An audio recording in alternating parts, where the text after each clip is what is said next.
morning, tropa! So today is August 7, 2025. So ngayong araw mga tropa, nagkotse tayo. Ang lakas ng ulan! Buti na nga lang umagang umulan kasi kung nagkataon, pag nagmotor ako tapos biglang umulan, dali, pasana naman ng brief natin at saka medyas. So maaga pa lang umulan na, mga 12 noon umulan na. Kaya eto tayo, nakakotse tayo. May kukwento lang ako sa inyo mga tropa. Ito ay kwentong buhay namin ni Mrs. So nalalapit na kasi yung aming anniversary. So August 11, anniversary namin. So nagkataon naman na itong anniversary namin wala tayong budget kasi marami tayong mga binayaran. Marami tayong bills, gastusin. May pera naman ako kaso hindi natin pwedeng ubusin kasi yun yung pinapalakad ko, pinapaikot natin sa laruan, sa damit. So kailangan may pera talaga tayo nakaimbak kahit magkano lang pampuhunan. So sinabi ko sa kanya kanina, sabi ko mahal, anniversary na pala natin, wala akong pera. Sabi niya, simple lang, okay lang yun, sabi ni Mrs. Bilang mo lang ako ng balot, masaya na ako. Diba, ang sarap sa pakiramdam ng ganun na yung partner mo sa buhay, yung mga kasama mo habang buhay na ikaw ay nabubuhay, ganun yung mindset, ganun lang kasimple, balot lang, okay na. Nakakayaman bilang isang lalaki.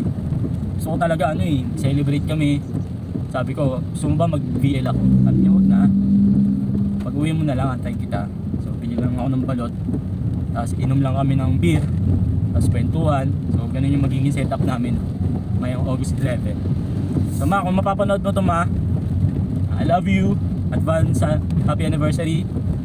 Ang tagal na natin, grabe. Kung isasama po namin yung aming boyfriend, girlfriend na time, 1999 nung naging kami ni Mrs. So 1999, so ilang years na mga tropa. Ngayon is 2025 na. So 26 years na kami nagsasama. Imagine. Grabe. Kaya kilala na namin yung isa't isa. Which is, cherish ko habang ako'y nabubuhay. Mahal na mahal kita, mahal, love you. Alam ko, ganun ka rin naman sa akin.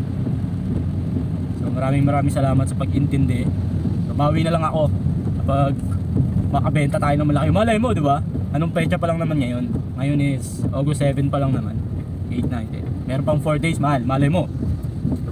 Bukas meron tayong big time na customer sa laruan, di ba? Mamili ng mga laruan. So hindi lang balot yung bibili natin. Chicharon, dadagdag ako pa ng chicharon para putok-batok talaga. Yun lang mga tropa, naikwento ko lang sa inyo. So maraming salamat sa pagsama sa akin. Kwentong lang tayo, hindi to kwentong barbero mga tropa. Ito ay kwento ng isang mag-asawa. So sa lahat ng mag-asawa dyan, yung kaibigan lang po, wag po nating gawing sentro ng ating buhay, mag-asawa, ang pera. Normal lang ang pera, pangangailangan talaga, pero wag po nating gawing parang pinaka-sentro ng pagsasama natin kasi nakakasira talaga ng pamilya. Yung pera nandiyan lang yan, darating, mawawala. Pero yung pagmamahal mo sa asawa mo, sa pamilya mo, dapat laging nandiyan at hindi mawawala. Hindi lang mga tropa, abot pa si Tonton.